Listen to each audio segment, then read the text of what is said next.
జగన్మోహన్ రెడ్డి గారు వస్తారు, బ్రహ్మాండంగా నేను నిలదీస్తారు, మా 11 మంది మీ 160 మందికి దీటుగా కూడా నిలబడతారు. లేదా నువ్వు సుపరిపాలనకు సంవత్సరం అని ప్రకటించి ఇంటింటికి వస్తారని 10 ఇళ్ళు కూడా తిరగలేకపోయినారు చూడు మీ నాయకులు, ఎమ్మెల్యేలు.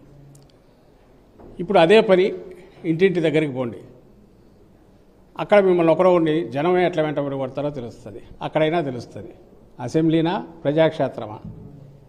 ప్రజాక్షేత్రంలో జగన్మోహన్ రెడ్డి గారు బయట అడుగు పెడితే వస్తున్న జనం కానీ, లేదా మాకు అన్యాయం జరిగిందని ఎలుగెత్తి అరుస్తున్న ఆ గొంతుకు కానీ వాటికి సపోర్ట్గా వైఎస్ఆర్సీపీ నిలబడుతున్నది కానీ చూస్తుంది. మీరు గమనిస్తే ఏడాది తిరగకముందు ఎంత అధ్వానంగా నీ పాలన ఉందనేది తీర్పు ఇచ్చారనేది ప్రజలు ఇస్తున్నారనేది స్పష్టమవుతుంది. ఇంకెందుకు పొద్దుపోని మాటలు ఇవన్నీ కూడా?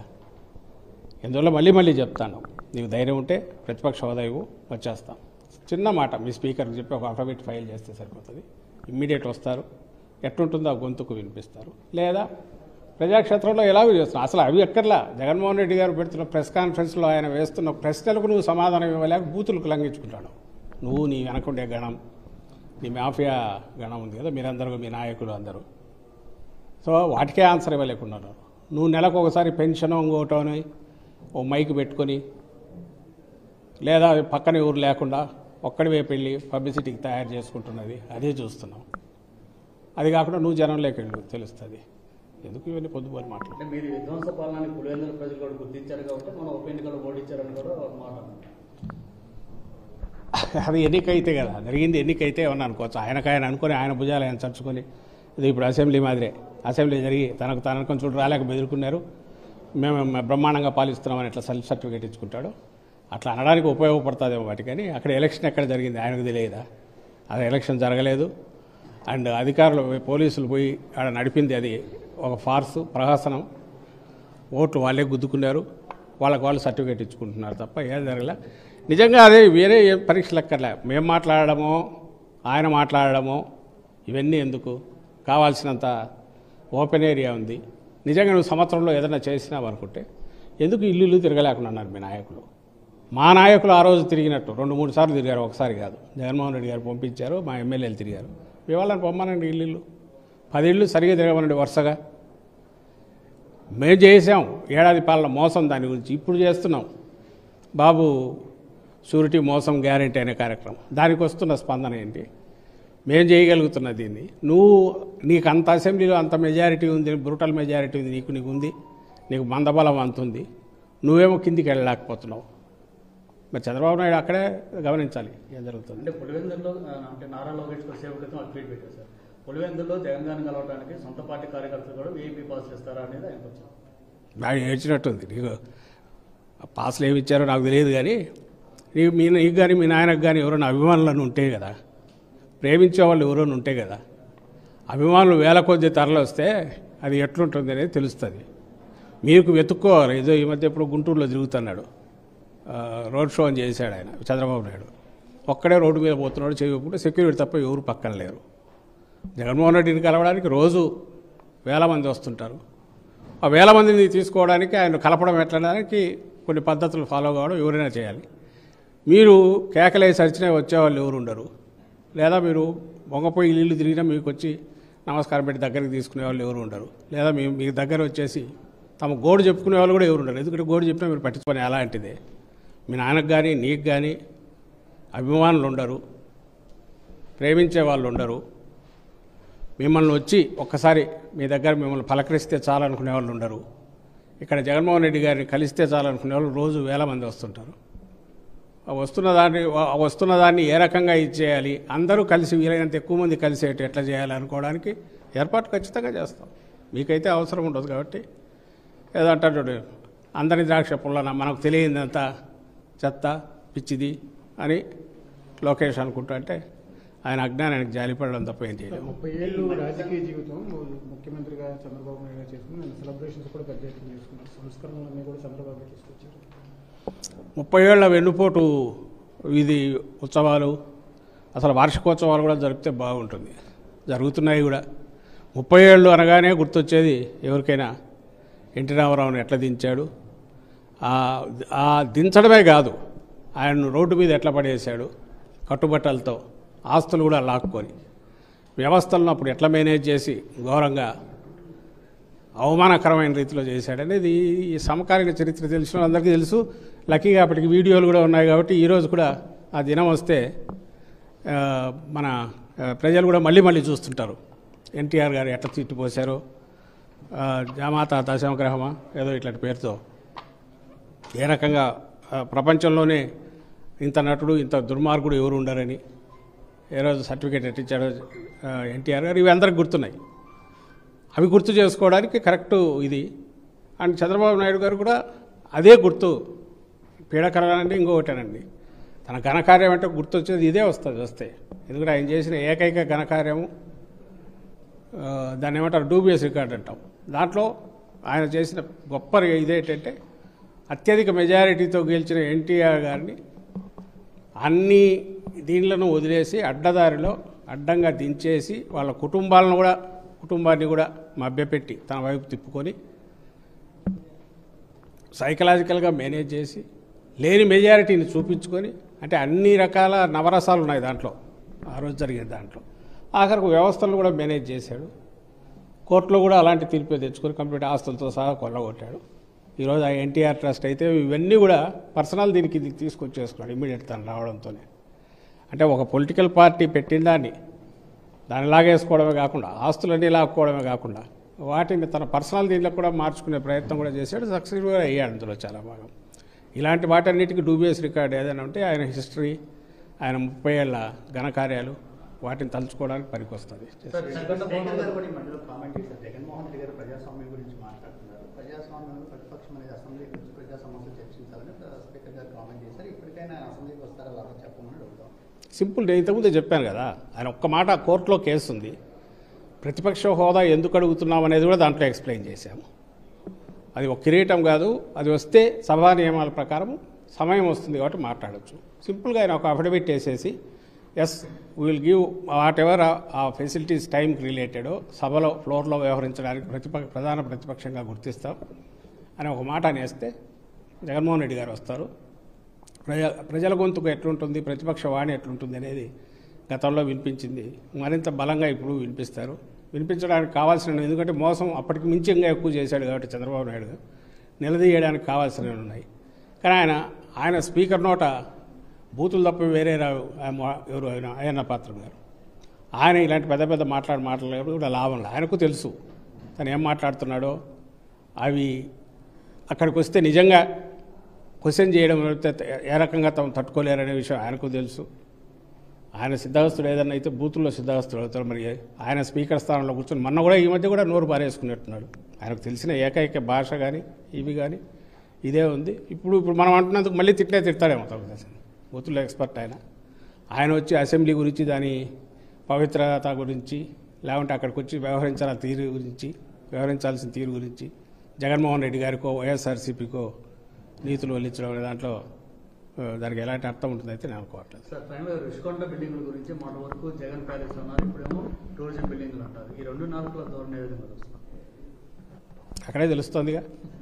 ఆ రోజు వాళ్ళు ఏ రోజు అన్నారో, ఎప్పుడైతే అది రుషికొండ ప్రాజెక్ట్ జగన్ ప్యాలెస్ అన్నారు ఆ రోజు తెలుసు. ఆ రోజు అడిగాము, అదే అయితే రాసిచ్చేసి మరి తీసుకుంటామని చెప్పి. కాదని వాళ్లకు తెలుసు. ఈరోజు ఏ రకంగా దాన్ని బయటపడాలనే దాంట్లో చాలా ఏమీ తెలియనట్టు మళ్ళీ ఒక డ్రామా క్రియేట్ చేసి నాసిరకం అని చెప్పే ప్రయత్నం అక్కడికి పోయి చేశారు. అండ్ జీవో ఒకటి ఎప్పుడో ఒకసారి దాన్ని తీసుకురావాలి కాబట్టి దాన్ని తెచ్చారు. అంటే చంద్రబాబు నాయుడు ఎన్నికలకు ముందు కానీ ఎన్నికల తర్వాత కానీ ప్రజలను మభ్యపెట్టడం కానీ, మోసం చేయడం కానీ, లేదా అబద్ధాలను నిజమని చెప్పే ప్రయత్నం చేయడం కానీ, లేదా తాను ఎంత అన్ని అవలక్షణాలకు తాను కానీ తన పార్టీ కానీ ప్రతిరూపము అవన్నీ జగన్మోహన్ రెడ్డి గారికి వైఎస్ఆర్సీపీకి అంటగట్టే దీంట్లో కానీ తనకున్న ఏకైక శక్తి ప్రచారం అనే దాన్ని ఆయుధాలను వాడుకొని, ఎల్లో మీడియాను వాడుకొని, ప్రచారకుడు అవసరమైన సంపత్తిని వాడుకొని ఎట్లా బిల్డ్ చేస్తూ వచ్చారు, అవన్నీ గాలిలో కట్టినవి తప్ప ఏం లేదనేది ఒకటి రోజు రుజువు అవుతున్నాయి. అందులో ఇది కూడా అలాంటిదే. ఆ రోజు ఆ వాస్తవం ఇంకో రకంగా కారలే. అది పబ్లిక్ ప్రాపర్టీ, అది గవర్నమెంట్ ప్రాపర్టీ, అది టూరిజం ప్రాపర్టీ. ఈరోజు అంతే ప్రాపర్టీ, గవర్నమెంట్ ప్రాపర్టీ. అది దాన్ని ఎట్లా వాడాలి, ఏ రకంగా చేయొచ్చు అనేది ఎనీ గవర్నమెంట్ కెన్ డిసైడ్. అది ఆ ప్రివిలేజ్ వాళ్ళకు ఉంటుంది. అయితే ఎప్పుడైతే ముందు ఈ రకంగా ఇది జగన్ గారి ప్యాలెస్ అంటూ ఏదన్నారో, అందుకే రాగానే దాన్ని ఎట్లా పడాలని అర్థం కాక ఇన్నాళ్ళు ఉన్నారు. ఇప్పుడు ఎప్పుడైనా తప్పదు, రేపు క్రిటిసిజం వస్తుంది కాబట్టి ఇప్పుడు దాన్ని తమ ఫోల్డ్లోకి తెచ్చుకోవడానికి ప్రయత్నం చేసే దాంట్లో భాగంగా పైకి ఏమనుకుంటే చాలా కూల్గా దాన్ని మూవ్ చేశారు. అయితే there is other section of media కూడా ఉంది కాబట్టి వాళ్ళు దాన్ని ఎత్తి చూపడం, దానివల్ల ఇది బయటకు వస్తున్నాయి. కానీ లేకపోతే ఆ రోజు వాళ్ళు ఆడిన అబద్ధాలకు ఈరోజు ప్రతి దానికి బోన్లో నిలబడి ఆయన సమాధానం చెప్పాల్సి ఉండే పరిస్థితి ఉంది చంద్రబాబు నాయుడు గారు. కానీ ఏముంది, వాళ్ళకున్న బలమే అది. మేము ఏదంటే అదే వేదం అని చెప్పగలిగిన దాన్ని ఏమంటారు, ఒక దుర్మార్గమైన ప్రాపగాండా మీద ఉండే పట్టు దాంతో. అందులో భాగంగానే ఈరోజు కూడా అసలు విషయాలు పక్కకు వదిలేసి ఏదో నిన్న అసెంబ్లీది ఎందుకు రైజ్ చేశాడో ఆయన అర్థం కావట్లేదు. అసెంబ్లీకి దమ్ముంటే రాండి అని ఎందుకంటున్నాడో కూడా అర్థం కావట్లేదు. ఇప్పుడు ఉన్నట్టుండి ఇంకా నాకు తెలిసి డేట్ కూడా వచ్చినట్ల దానికి చెప్పలేదు. ఎప్పుడు 18th అనౌన్స్ చేశారా? ఇంకా చేసినట్లా చేశారు, అఫిషియల్గా చేయలే. ఏదో ఒకటి ఇప్పుడు ఇష్యూస్ నా యూరియా గురించి భయంకరంగా గొడవ అవుతుంది. ఎరువులు దొరకల, మద్దతు ధర లేక ఉల్లి రైతులు రోడ్డుకి అక్కడెక్కారు కర్నూలు. అంతకుముందు మిర్చి, పొగాకు, మామిడి, నేమ్ ఎనీథింగ్. లేదా క్రాప్ ఇన్సూరెన్స్ ఇది లేదు, ఇన్పుట్ సబ్సిడీ రాలేదు గతంలో నష్టాలకు సంబంధించి. అసలు రైతుల బాధ పట్టించుకోవటం, నువ్వు ఏం చేయగలవనేది తర్వాత ఇష్యూ. అసలు ఇదిగో ఈ ఇష్యూ ఉందనగానే జగన్మోహన్ రెడ్డి గారు ఆ రోజు చిన్న సింగిల్ కాలం వార్త వచ్చినా తన దృష్టికి లేదా పార్టీ యంత్రాంగం ద్వారా వచ్చినా సరే ఇమ్మీడియట్ రివ్యూ చేసి ఏం చేయగలమని ఆలోచించడం ఆ రోజు చేశాము. ఈరోజేమో ఈయన చంద్రబాబు నాయుడు గారు నిన్న మా నాయకులు, పార్టీ నాయకులు ఉల్లి రైతుల దగ్గరికి పోతే ఆ రోజు హడావుడిగా 1200 మద్దతు ధర అన్నాడు. నువ్వు 1200 నువ్వు దాన్ని ప్రారంభించి నువ్వు ఇచ్చేసరికి పుణ్యకాలం అయిపోతాయి, అవి కుళ్ళిపోతాయి ఉల్లిపాయలు. సీజన్ అయిపోయింది కాబట్టి నేను చేయగలిగింది ఏం లేదు, అంతా బాగా చేసామని ఒక స్టేట్మెంట్ ఇచ్చుకుంటాను. నిన్న దాని గురించి యూరియా గురించి ఎక్కడ క్యూలు చూస్తే ఈరోజు చెప్పులు పెట్టి 100 మంది రైతులు వరుస ఉన్నాయి. కరెక్ట్ 14-19 మధ్య ఏముంది, కుప్పం ఇట్ సెల్ఫ్. నువ్వు బ్రహ్మాండమైన నా కుప్పం దాన్ని ఏది డిజిటల్ ఏదో పెట్టానన్నాడు హెల్త్కి సంబంధించి. అది ఒక బ్రహ్మాండమైన ఇంటర్నేషనల్ ఎయిర్పోర్ట్ కడతానంటున్నాడు. అసలు కుప్పం, అమరావతి, కుప్పం ఈ రెండే అదో ప్రాజెక్టు, పెద్ద ప్రాజెక్టులు అనౌన్స్ చేశాడు. మరి నీ దగ్గర అంతా చేస్తే బేసిక్ నెసెసిటీ రైతులకు కావాల్సిన ఎరువు నువ్వు ఇవ్వలేకపోతాడు. 14-19 మధ్య ఎట్లుండిందో ఆయన పాలన, దానికి రెండింతలు ఎక్కువగా ఏమంటారు అరాచక పాలన. ప్రజల సంక్షేమం గురించి వదిలేయండి, ప్రజల గురించి కానీ సమస్యల గురించి కానీ ప్రభుత్వం చేయాల్సిన మినిమం పనులు కూడా చేయకుండా, చేయాల్సిన అవసరం ఉందని కూడా అనుకోకుండా ఎట్లా దుర్మార్గంగా వ్యవహరిస్తుంది అనేది కనపడుతుంది. దానికి ఉదాహరణ రైతుల ఇష్యూని. దాన్ని డైవర్ట్ చేయడానికి ఏదో అర్జెంటుగా ఒకటి బ్యానర్ ఐటమ్ కావాలి వాళ్ళకు, ఆ మీడియాకు, ఈయన ఒక స్టేట్మెంటు, లేదా నా నెలకు ఒకసారి ఆయన తతంగం మాదిరి ఆ పెన్షన్లు ఇవ్వడానికి పోయి అక్కడ ఒక టీ కాసి ఎవరికన్నా ఇవ్వడము, ఇంకోటి ఏదో చేసి ఒక వీడియో తీయించుకోవడం, అవి రిలీజ్ చేయడం, లేదా ఒక సుందర స్వప్నం 40 ఏళ్ల తర్వాత ఏం రాబోతుంది అనేది ఈరోజు ఒక ఆవిష్కరిస్తాడు ఆయన. దాని గురించి ఒకటి అందులో భాగంగా ఇట్లా స్టేట్మెంట్ ఇస్తే దాటేయాలని చూస్తున్నాడు. అండ్ రేపు అసెంబ్లీలో జరిగేటప్పుడు కూడా ఇలాంటి మాటలే మాట్లాడతారు. వాటన్నిటిని అందరం భరించాలా? వీటన్నిటినీ ఎంతో కొంత క్వశ్చన్ చేస్తూ నిలబడుతున్న మీడియా పైన అటాక్స్ ఎట్లా చేయాలనేది రెండోది చూస్తున్నాడు. ఈరోజు నేను చూస్తే సాక్షిది ఇలా చేస్తే జగన్మోహన్ రెడ్డి గారు ఉన్నప్పుడు అసలు రోజుకు 10 కేసులు ఎవడు మిగిలేవాడు కాదు. మీడియా వాళ్ళందరినీ లోపల పెట్టిండాల్సి వచ్చింది. ఎల్లో మీడియాకు సంబంధించిన వాళ్ళని అంచరాతలు రాశారు, అడ్డగోలు రాతలు రాశారు. బట్ అది పార్ట్ ఆఫ్ ఇది అనుకున్నారు. అందువల్ల ఎక్కడ మేము గవర్నమెంట్లో ఉన్నప్పుడు జగన్మోహన్ రెడ్డి గారు ఎప్పుడు అలాంటి చేయలేదు. ఈరోజు